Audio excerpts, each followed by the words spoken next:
Sir, ഈ നടന്മാർക്കോ നടിമാർക്കോ ഒക്കെ അല്ലെങ്കിൽ രാഷ്ട്രീയ പ്രമുഖർക്കൊക്കെ എന്തെങ്കിലുമൊക്കെ പുരസ്കാരങ്ങൾ കിട്ടുകയാണെങ്കിൽ അത് അവരുടെ സന്തോഷം പങ്കിടാറുണ്ട് അല്ലേ? നമ്മളെപ്പോഴും കാണാറുണ്ട് ദേശീയ ചലച്ചിത്ര പുരസ്കാരങ്ങളും സംസ്ഥാന ചലച്ചിത്ര പുരസ്കാരങ്ങളും ഒക്കെ നേടുന്നവർ അത് മാധ്യമങ്ങളിലൂടെ അവരുടെ സന്തോഷം പങ്കിടാറുണ്ട്. അത് എന്തിനാണോ കിട്ടിയത് അതിനെപ്പറ്റി അവർ സംസാരിക്കാറുണ്ട്, അതിന് നന്ദി വാക്കുകൾ പറയാറുണ്ട്. പക്ഷേ ഇത്തവണത്തെ സംസ്ഥാന ചലച്ചിത്ര പുരസ്കാരത്തിലെ പ്രധാനപ്പെട്ട നടൻ നമ്മുടെ പൃഥ്വിരാജ് ആയിരുന്നു. ഉർവശി മികച്ച നടി അത്തരത്തിലാണ് തെരഞ്ഞെടുത്തത്.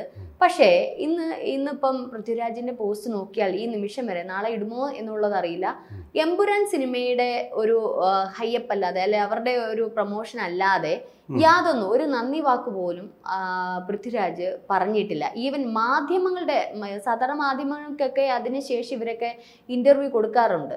ഈ ഉർവശി ആവട്ടെ മറ്റാരും തന്നെ മാധ്യമങ്ങളുടെ മുമ്പിലേക്ക് വന്നതായിട്ട് ഞാൻ കണ്ടിട്ടില്ല. അപ്പം അതെന്താണ് ഇത്തവണ ഇത്ര പ്രത്യേകത? കൂടുതൽ പറഞ്ഞാൽ കൂവൽ കിട്ടുമെന്നുള്ള പേടി കൊണ്ടായിരിക്കാനാണ് കൂടുതൽ സാധ്യത. അതെന്തായാലും ഈ പൃഥ്വിരാജ് എന്ന് പറയുന്നത് ഒരു അഹങ്കാരിയാണ്, സംശയമില്ലാത്ത കാര്യം. അദ്ദേഹം എന്തെങ്കിലും ആവുന്നതിന് മുമ്പ് തന്നെ ഞാൻ ഈ മലയാള ചലച്ചിത്ര നഭസിൽ ചിലതൊക്കെ കാട്ടിക്കുട്ടിയെ പോകൂ എന്ന് വാക്ക് പറയും. മമ്മൂട്ടി, മോഹൻലാൽ, ഇതൊന്നുമല്ല, ഇതിനപ്പുറം ഞാൻ സ്വന്തമായിട്ടൊരു പന്ഥാവ് ഞാൻ തെളിയിച്ചിട്ട് പോകുമെന്നൊക്കെ. ഇതാർക്കാ പറയാൻ കഴിയും? ഇത് ആരുടെ കയ്യിലായിരിക്കുന്നത്? കാണുന്ന ജനങ്ങളായി തീരുമാനിക്കുന്നത്. അല്ല ഇയാൾ കുറച്ച് കോക്കാൻ പീച്ച് കാണിച്ചെന്ന് വിചാരിച്ചൊന്നും ആരും അങ്ങനെയൊന്നും ഇയാൾക്ക് അവാർഡൊന്നും കൊടുക്കാൻ പോകുന്നില്ല. ഇതൊരു നടന് ശരിക്കും സ്വയം അങ്ങ് തീരുമാനിക്കാൻ പറ്റില്ല. ഞാൻ കാണിക്കുന്നതാണ് മഹത്തായിട്ടുള്ളത്, മമ്മൂട്ടിയേക്കാളും മോഹൻലാലിനേക്കാളും മഹത്തായിട്ടുള്ളത് എന്ന് അഹങ്കരിക്കുന്ന ഒരാൾ ശരിയായിട്ടുള്ള ഒരു പകർനാട്ടക്കാരനല്ല. ഇത് പകർനാട്ടമാണ്. സിനിമ എന്ന് പറഞ്ഞാൽ സംവിധായകൻ്റെ കലയാണ്.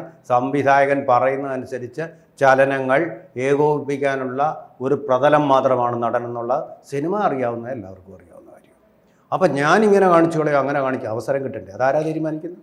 സംവിധായകൻ. അങ്ങനെ പല ഘടകങ്ങളെ ആശ്രയിച്ചിരിക്കുന്ന ഒന്നിൽ ഞാനിങ്ങനെ സ്വന്തമായിട്ടിങ്ങനെ പരിണാമങ്ങളൊക്കെ വരുത്തുമെന്ന് പണ്ടേ അഹങ്കരിക്കുന്നത്. ഇപ്പോൾ കുറച്ചെങ്കിലും ആവുന്നതിന് മുമ്പേ അഹങ്കരിക്കുന്ന ഒരാൾ അഹങ്കാരി എന്നല്ലാതെ എന്താ വിളിക്കുക? അത് ശരിയാണ്.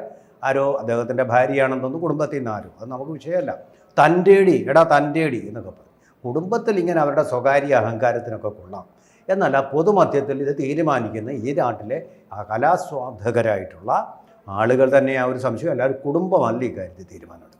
അതുകൊണ്ട് ആ മാതിരി അഹങ്കാരങ്ങൾക്കും ജാടകൾക്കും സിനിമാ ലോകത്ത് കലാമൂല്യത്തിൻ്റെ ഒരു 0% പോലും ഇല്ല, മൂല്യമില്ല. അതൊക്കെ നമ്മളെ വിവരക്കേടെന്ന് പറഞ്ഞ് തള്ളിക്കളയുകയല്ലാതെ യാതൊന്നും അതിനെക്കുറിച്ച് കുറച്ച് നാളായിട്ട് ഏറിക്കേറിയ പൃഥ്വിരാജിനെ മാധ്യമ പ്രവർത്തകരെല്ലാം ഇങ്ങനെ നോക്കിയിരിക്കുകയായിരുന്നു. ഈ ഒരു ചലച്ചിത്ര പുരസ്കാര ചടങ്ങിൽ വരും പൃഥ്വിരാജ്, ഞങ്ങളുടെയൊക്കെ അടുത്ത് വരും എന്നൊക്കെ ഉള്ള രീതി. പക്ഷേ ഈ എയറിൽ നിന്ന് ഇങ്ങോട്ട് വന്നു, അത് വാങ്ങി നേരെ ഫ്ലൈറ്റിൽ തിരിച്ചങ്ങ് പോവുകയാണ് ചെയ്തു. ഒരു മാധ്യമങ്ങൾക്ക്, മല്ലിക സുകുമാരൻ ഉൾപ്പെടെ ഒരു മാധ്യമങ്ങൾക്ക് മുഖം കൊടുക്കാതെ, ഈവൻ ആ ഒരു ചടങ്ങിൽ ആടുജീവിതത്തെ പറ്റി മാത്രമാണ് പൃഥ്വിരാജ് സംസാരിച്ചത്. കാരണം പൃഥ്വിരാജിന്റെ സംസാരം കേൾക്കാൻ എല്ലാവരും കാതോർത്തിരിക്കണം. എന്തെങ്കിലും സ്വന്തമായിട്ട് ഇത്രയും ബിഗ് ബഡ്ജറ്റ് സിനിമയൊക്കെ നിർമ്മിച്ചിട്ട് അതിൽ എന്തെങ്കിലും ഒരു വാക്ക് അദ്ദേഹം പറയുമോ എന്ന് കാതോർത്തിരുന്ന മാധ്യമങ്ങളൊക്കെ വിഷമസ്ഥിതിയിലായി എന്ന് തന്നെ പറയാം. പക്ഷേ ഇത്രയും പുകഴ്ത്തിയ എമ്പുരാനെ പറ്റി പരാമർശിച്ചവരും അല്ലെങ്കിൽ ഒപ്പം ചേർന്നവരും ഒക്കെ വിഡ്ഢികളാക്കിക്കൊണ്ട് അദ്ദേഹം തിരിച്ച് അങ്ങ് പോയി. അഹങ്കാരം നല്ലപോലെ ഉണ്ടെന്ന് ഞാൻ പറഞ്ഞു. ഈ സുകുമാരൻ്റെ മകൻ എന്നുള്ള നിലയിൽ ജനങ്ങൾ അദ്ദേഹത്തിനൊരു ബഹുമാനം കൊടുത്തിട്ടുണ്ട്. ആ ആദരം അദ്ദേഹം എമ്പുരാനോടുകൂടി പാടെ ഇല്ലാതാക്കി കളഞ്ഞിട്ട് പൊതുജനം.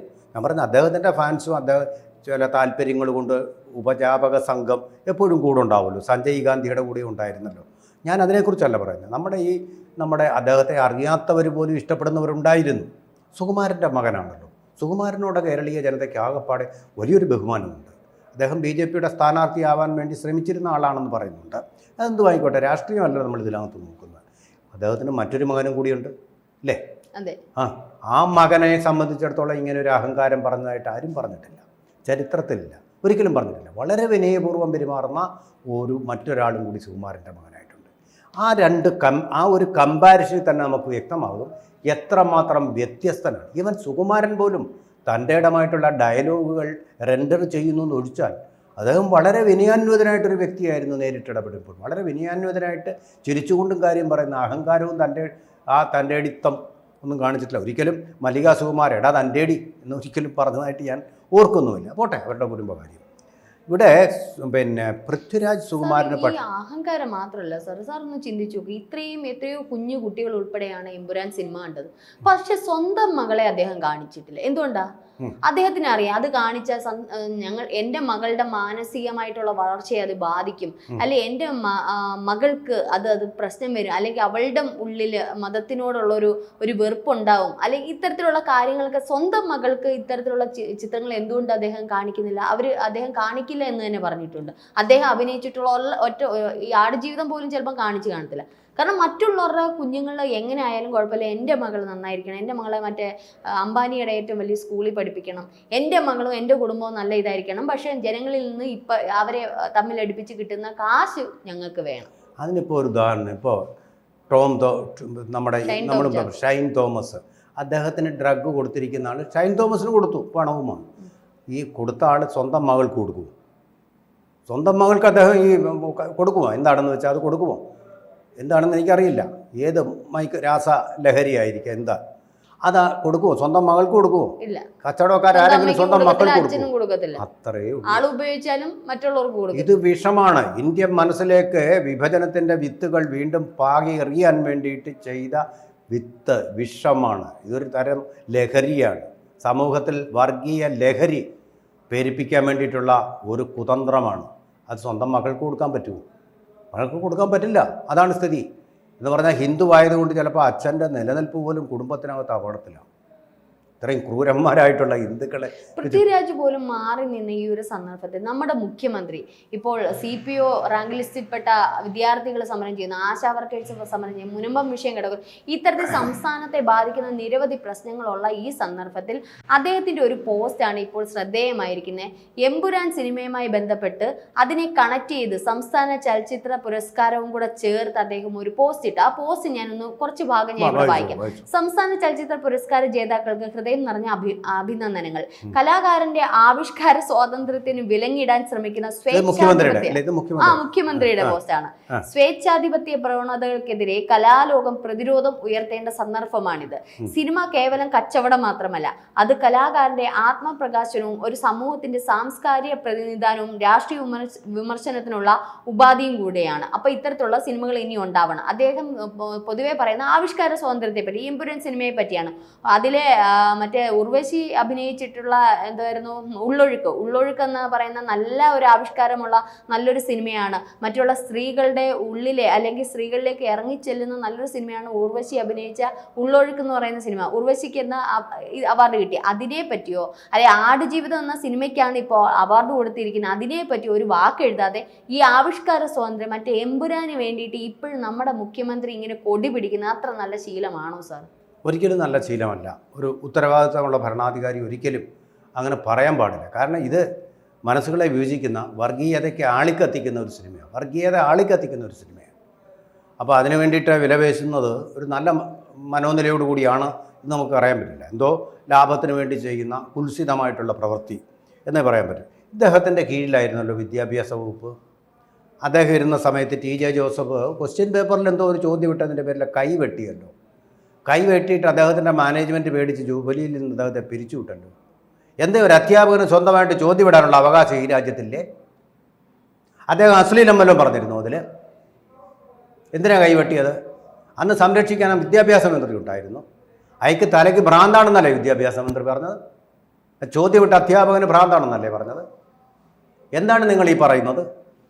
അവിടെ എവിടെയാണ് വിദ്യാഭ്യാസ ചട്ടങ്ങൾക്കോ അല്ലെങ്കിൽ കേരള സർവീസ് റൂൾസിനോ വിഘാതമായിട്ടുള്ള എന്തെങ്കിലും കാര്യങ്ങൾ അദ്ദേഹത്തിൻ്റെ ചോദ്യ പേപ്പറിലുണ്ടായിരുന്നു?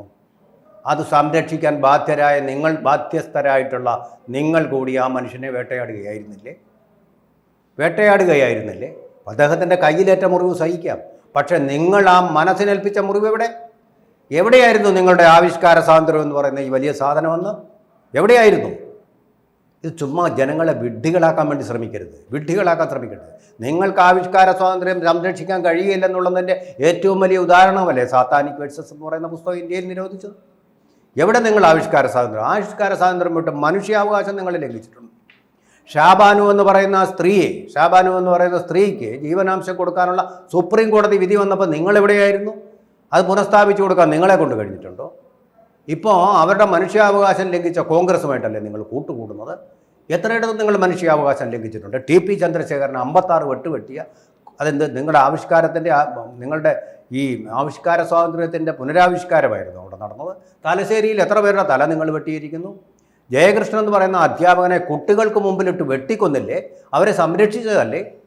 അതുപോലെ തന്നെ ഇപ്പോൾ RSSകാരനായ ഒരാളിനെ കൊന്നിട്ട് അതിൻ്റെ പ്രതികൾക്ക് വേണ്ടി മുദ്രാവാക്യം വിളിക്കുകയും അവർ പ്രതികളല്ലെന്ന് സ്വയം പ്രഖ്യാപിക്കുകയും ചെയ്ത കോടതിയെ വെല്ലുവിളിച്ച ഇന്ത്യൻ ഭരണഘടനയെ വെല്ലുവിളിക്കുന്ന ആൾക്കാരല്ലേ നിങ്ങൾ? അങ്ങനെ പണ്ടും ചെയ്തിരുന്നല്ലോ. മഹാത്മാഗാന്ധിയെയും സുഭാഷ് ചന്ദ്രബോസിനെയും കോമാളിയെന്ന് നിങ്ങൾ വിളിച്ചിരുന്നില്ലേ? ക്വിറ്റ് ഇന്ത്യ പ്രസ്ഥാനം വന്നപ്പോൾ നിങ്ങൾ ഏത് പക്ഷത്തായിരുന്നു? നിങ്ങളുടെ ഈ ആവിഷ്കാര സ്വാതന്ത്ര്യം എന്ന് പറയുന്നത് ആ ചുമ്മാതെ ആളുകളെ പറ്റിക്കാൻ വേണ്ടിയിട്ടുള്ള വർത്തമാനങ്ങൾ പറയരുത്. നിങ്ങളുടെ കീഴിലാണ് ഏറ്റവും അധികം മനുഷ്യാവകാശ ലംഘനങ്ങൾ. സ്റ്റാലിൻ്റെ കീഴിൽ, പോൾ പോട്ടിൻ്റെ കീഴിൽ, മാവോസെ തൂങ്ങിൻ്റെ കീഴിൽ, ഇപ്പോൾ നിങ്ങളുടെ പാർട്ടിയുടെ കീഴിൽ ഇവിടെ കേരളത്തിൽ നടന്നിട്ടുണ്ട്. നിഷേധിക്കാൻ പറ്റാത്ത നിങ്ങളുടെ ഭാഗത്തും മരണങ്ങളുണ്ടായിരിക്കാം, പക്ഷേ അത് സാധൂകരിക്കുന്നില്ല.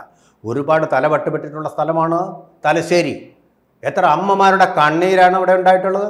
അതിൽ നിങ്ങൾക്കും പങ്കാളിത്തമില്ലേ? എത്ര കൊലപാതകങ്ങൾ നിറവേറ്റിയിരിക്കുന്നു. അപ്പോൾ നിങ്ങൾ അതിന് നേതൃത്വം നൽകി. ഗുജറാത്തിലേത് അങ്ങനല്ല. ഗോത്ര കലാപത്തിൻ്റെ ഒരു റിയാക്ഷനായിരുന്നു അത്. നിങ്ങൾ ഗോത്രയെ മറക്കുകയും ഗുജറാത്തിനെ കാണുകയും ചെയ്യുന്നു. ഇപ്പോഴെന്തേ മുർഷിദാബാദിൽ നടക്കുന്നുണ്ടല്ലോ, സമാധാനം തകർക്കപ്പെടുന്നുണ്ടല്ലോ. അവിടെ മുർഷിദാബാദ് ജില്ലയിൽ ന്യൂനപക്ഷമായിട്ടുള്ള ഹിന്ദുക്കളെ നിങ്ങൾ കൊല്ലുമ്പോൾ എന്തേ നിങ്ങൾക്ക് ന്യൂനപക്ഷ അവകാശങ്ങളെക്കുറിച്ച് ബോധമില്ലാതെ? നിങ്ങളൊരു വാക്ക് ഇതുവരെ പറഞ്ഞിട്ടുണ്ടോ? അതിൽ പ്രതിഷേധിച്ചിട്ടുണ്ടോ? എന്താ ഫലമുണ്ടായത്?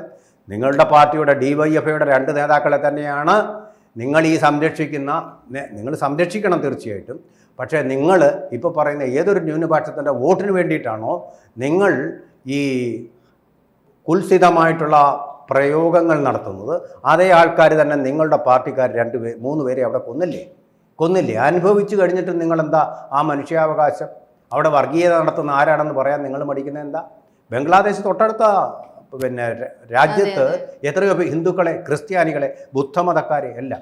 നിങ്ങൾക്ക് എപ്പോഴും ഈ ന്യൂനപക്ഷം എന്ന് പറയുന്നത് ഒരു പ്രത്യേക 30% ഭൂരിപക്ഷമുള്ള ഒരു വിഭാഗം മാത്രമാണ്. കാരണം എന്താ? കൂടുതൽ വോട്ടുകൾ അവർക്കുണ്ട്. പാഴ്സികളെയോ ജൈനന്മാരെയോ ബുദ്ധന്മാരെയോ ബുദ്ധമതക്കാരെ സിഖുകാരെയോ നിങ്ങളുടെ പോട്ടെ, ബഹായി വിശ്വാസികളായിട്ടുള്ള ഇസ്ലാമുകളുണ്ട്. അവരുടെ കാര്യം നിങ്ങൾ പരിഗണിക്കുന്നുണ്ടോ? നിങ്ങൾ ഈ പറയുന്ന നമ്മുടെ ബില്ലുണ്ടല്ലോ, വഖഫ് ബില്ല്, ആ വഖഫ് ബില്ല് പറയുമ്പോൾ നിങ്ങൾ ഈ ന്യൂനപക്ഷത്തിലെ ഭൂരിപക്ഷത്തെ മാത്രമേ നിങ്ങൾ പരിഗണിക്കുന്നുള്ളൂ. ന്യൂനപക്ഷത്തിലുമുണ്ട് ന്യൂനപക്ഷങ്ങൾ. ആ ന്യൂനപക്ഷങ്ങളാണ് ബഹായി വിഭാഗത്തിൽപ്പെട്ട, ബോറ വിഭാഗത്തിൽപ്പെട്ട ആൾക്കാർ. ആ ബോറ വിഭാഗത്തിൽപ്പെട്ട ആൾക്കാർ കണ്ണീരും കയ്യുമായിട്ട് പ്രധാനമന്ത്രിയെ ചെന്ന് കണ്ടു, ഞങ്ങൾക്ക് വേണ്ടി ഈ ബില്ല് പാസ്സാക്കണം, അത് നടപ്പാക്കണമെന്ന്. കോടതിയിൽ ഒരു കേസ് കൊടുത്തിട്ടുണ്ട്. അവരുടെ ഭാഗത്ത് അത് ന്യൂനപക്ഷമല്ലേ? നിങ്ങൾ ന്യൂനപക്ഷത്തിൻ്റെ ഭാഗത്തല്ല നിൽക്കുന്നത്, നിങ്ങൾ ഭൂരിപക്ഷം എവിടെ നിന്നാണ് വോട്ട് കിട്ടുന്നത് അതാണ് നിങ്ങളുടെ പരിഗണന. അത് കാപട്യമാണ്. അത് മതനിരപേക്ഷതയല്ല, അത് വർഗീയതയാണ്. അതാണ് നമ്പർ 1 വർഗീയത. അത് തന്നെയാണ്. ആ വർഗീയതയ്ക്ക് വേണ്ടിയാണ് നിങ്ങളിപ്പോൾ ഈ ആവിഷ്കാര സ്വാതന്ത്ര്യം എന്നൊക്കെ പറഞ്ഞു നടക്കുന്നത്. പണ്ടും നിങ്ങൾ ഇതുപോലെ നടത്തിയിട്ടുണ്ട്. വീഡിയോ രഥങ്ങളുമായിട്ട് കേരളം ഉടനീളം നിങ്ങളുടെ വാഹനങ്ങൾ സഞ്ചരിച്ചിട്ടുണ്ടല്ലോ. എന്നിട്ട് എന്തായി? സ്ഥിതിഗതികൾ മാറ്റാൻ നിങ്ങളെ കൊണ്ട് പറ്റിയിട്ടുണ്ട്. പക്ഷെ ഇതുവരെ കലാകാരന്മാരെ വെച്ച് ഇത്തരത്തിലുള്ള വോട്ട് എടുപ്പ് അവർ നടത്തിയിട്ടില്ലായിരുന്നു രാഷ്ട്രീയക്കാർ. ഇതിപ്പോൾ കലാകാരന്മാരെ മുൻനിർത്തി അവരുടെ ആവിഷ്കാര സ്വാതന്ത്ര്യം വെച്ചിട്ട് സിനിമ ഒരു കച്ചവടമാണെന്ന് അറിഞ്ഞുകൊണ്ട് അത്തരത്തിലുള്ളവർക്ക് പുരസ്കാരം നൽകണമെന്ന് പറയാതെ പറയുന്ന മുഖ്യമന്ത്രി കലാകാരന്മാരെയും കൂടെ ചൂഷണം ചെയ്യുകയല്ലേ ചെയ്യുന്നത്? എന്ത് കലാകാരന്മാർ? ലജ്ജ, തസ്ലീമ നസ്രീൻ അവരെ സംരക്ഷിച്ചിട്ടുണ്ടോ? അതുപോലെ സാത്താനിക് വേഷസരി ന്യൂനപക്ഷത്തിൽപ്പെട്ട ആൾ തന്നെയായിരുന്നല്ലോ. അദ്ദേഹത്തെ അവർ സംരക്ഷിച്ചിട്ടുണ്ടോ? ചുമ്മാ ഇതൊക്കെ തട്ടിപ്പാണ്, വോട്ട് കിട്ടാനുള്ള തട്ടിപ്പ്. ഇതാണ് ഏറ്റവും സത്യസന്ധമായി സംസാരിക്കും. നിങ്ങൾ സത്യസന്ധത പുലർത്തും.